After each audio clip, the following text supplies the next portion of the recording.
한국의 캐리 브래드쇼를 꿈꿨고요.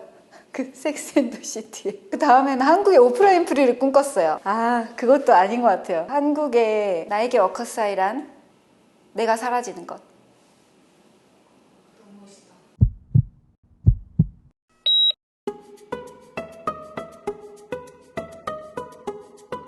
안녕하세요. 한때는 한국의 캐리 브래드쇼를 꿈꿨고 또 한때는 멋있는 방송인이 되어야겠다 생각하고 한국의 오프라 윈프리를 꿈꿨지만 지금은 사람들에게 영원히 기억될 가치와 장르를 만들고 싶은 한국의 마르쿠스 아우렐리우스를 꿈꾸는 작가 곽정은입니다. 저에게 일이란 밥값을 해야 하는 성인으로서 당연히 커리어를 시작했어요. 저는 월간지 생활을 13년을 했기 때문에 항상 한 달 일해서 한 달 메꾸는 늘 불안함이 있었던 것 같아요. 나 이거 이번에 잘 못해서 잘리면 어떡하지? 열심히 일하고 또 월급 받고 그러면서 이제 두렵지만 성장했던 나의 어떤 사람으로서의 어떤 부분들, 또 일하는 사람으로서의 부분들, 이런 것들이 계속 이제 누적이 되다 보니까 한 10년 지났을 때는 대학 졸업할 때랑은 완전히 다른 유형의 사람이 제가 되어 있었죠. 그래서 방송활동 시작할 때만 해도 두려웠죠.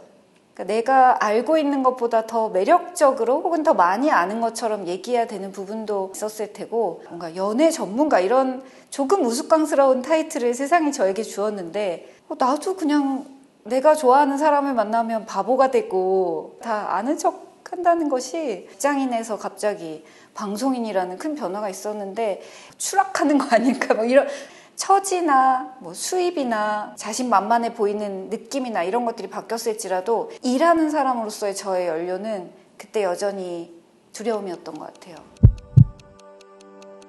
두려움도 있었지만 저는 쭉 좋았던 것 같아요.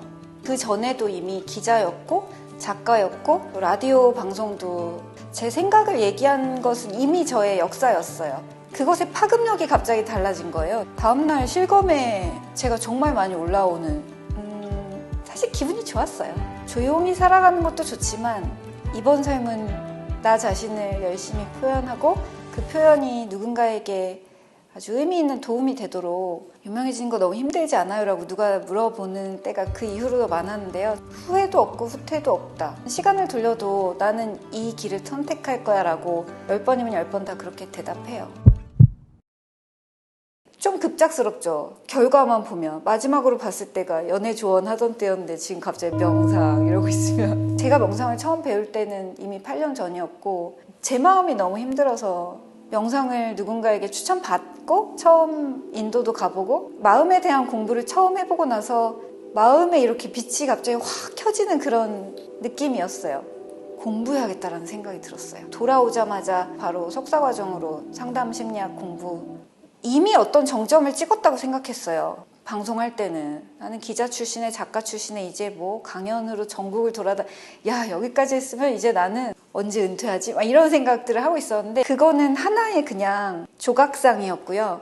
이걸 다 만드는 게 끝이 아니라 제가 아직 손도 안 댄 바위가 하나 더 있었던 거죠. 이쪽의 조각상은 나 자신만을 위한 조각상을 제가 너무 열심히 다듬어서 이 꼭대기에 가보니야 그게 다였더라. 근데 내가 아직 손도 못 댔었던 여기 나무 뭐 돌 안반이 하나 있는데 이건 나의 일을 통해서 나뿐만 아니라 진짜로 타인들에게 내가 줄 수 있는 최고의 것. 그러니까 보통은 더 움켜쥐기 위해 공부하는 것 같아요. 돈 더 큰 집, 빨리 은퇴해서 먹고 놀 수 있는 감각적 욕망을 위해서 우리가 공부를 한다는 생각이 드는 거예요. 저의 공부는 이제 그런 감각적 욕망들을 어느 정도 채우고 나서 시작된 거였기 때문에 더 깊은 행복의 단계가 있다면 그게 뭘까? 타인에게, 나 말고 다른 존재에게까지 이룰 수 있는 공부. 배워서 남주자라는 말이 있잖아요. 계속 같은 산만 올라가면 결국 꼭대기에서 떨어지는 일밖에 안 남아있는데 어떤 차원의 이동에 대해서 전 말하고 싶은 거예요. 물고기는 평생 개구리의 삶을 알 수 없다. 야 저기 땅이라는 게 있어 라고 개구리가 아무리 물고기한테 얘기해도 물고기는 공기가 뭐야? 이렇게 얘기한다는 거예요. 세상에서 주는 어떤 성공의 기준이란 것이 대부분 물과 같은 것 같은 거예요. 더 나아간 어떤 시도들이 가능했었다는 걸 너무 나중에 깨달으면 좀 슬프잖아요. 아니 저도 그 논문 쓰다가 졸려 이러면 쇼츠 봐요. 한 14시간씩 하루에 꼬박꼬박 앉아서 논문을 쓰면서 사람이 이렇게 안 일어날 수 있나? 산만하다, 산만하지 않다 이게 아니라 집중력을 키우려고 해서 집중한 게 아니라 인생에 나아갈 바를 완벽히 내가 체득을 하면 이걸 안 하면 뭐 할 거야? 이거밖에 없는데? 난 이게 너무 좋은데? 더 이상 옆을 돌아보지 않을 수 있는 거죠. 내적으로 확고해지면 얕은 수준의 산만함은 즐길 만한 것이 돼요. 쇼츠나 볼까? 보다가 잠 깼네 또 뭐 쓰고. 진짜 그게 진짜 이거 진짜 10년 전에 제가 연애 특강으로 전국을 휘어잡던 시절 저는 제 속에 제가 너무 많아서 정말 고통스러웠어요. 500명이 와서 앉아있어도 앞에 두 분이 졸 수 있잖아요. 그 두 분이 매직 아이처럼 이렇게 왜 졸지? 막 이런 생각을 하니까 힘들죠. 무대를 마치면 항상 후회가 많고 다음 달에 일이 안 들어오면 어쩌지에 거의 뭐. 근데 지금은 강의를 할 때 내가 사라진 느낌을 아주 자주 받아요. 그런 순간에는 내가 하고 싶은 얘기를 하는 게 아니라 이 사람들에게 진짜 필요한 얘기가 전달되고 있다는 느낌이 들어요. 나라는 사람에 대한 집착이 없기 때문에 두려움도 없죠.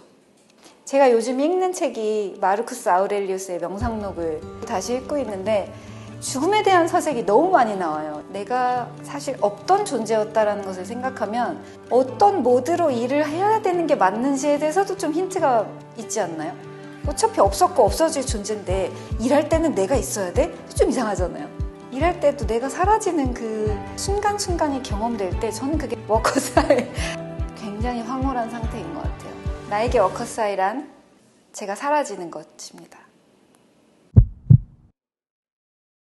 그래서 예전엔 두려움이라는 연료가 95%였고 지금은 95%의 연료가 남이에요. 남. 내가 하는 모든 공부가 나를 모르는 모두에게 도움이 된다. 단 내 이야기를 들으려고 하는 사람이라면 내가 하는 공부가 다른 사람의 시간을 줄여준다. 나는 이미 실패해봤고 실수해봤고 겪어봤고 내가 겪었던 인생의 지뢰들을 다른 사람들은 굳이 거기 밟지 않고 내가 겪은 통곡의 시간이 타인에게는 절약될 수 있도록 그들에게는 빛나는 지름길을 만들어줄 수 있도록 말하고 공부하고 생각하는 게 재능이고 또 그럴 만한 여건이 갖추어졌기 때문에 나를 모르는 사람들을 위해 먼저 공부한다. 그게 내 삶을 너무 행복하게 만드니까요. 그래서 저는 이게 막 소름이나 어떤 이게 막 뒷골에서 쫙 퍼질 때 있잖아요. 그러니까 대중과 소통하거나 뭔가 내가 쓴 책에 댓글을 읽거나 막 이럴 때 다 발견해주는 어떤 사람들의 그 표정이나 피드백을 읽을 때 이 느낌이 뭐지? 막 신체에서 전해지는 이 막 황홀감이 뭐지? 이게 내가 인간으로서 부여받은 최소한의 책임을 잘 실현하고 있을 때 느껴지는 진짜 워커사이다 이런 생각이 들죠. 이거는 겪어보기 전에는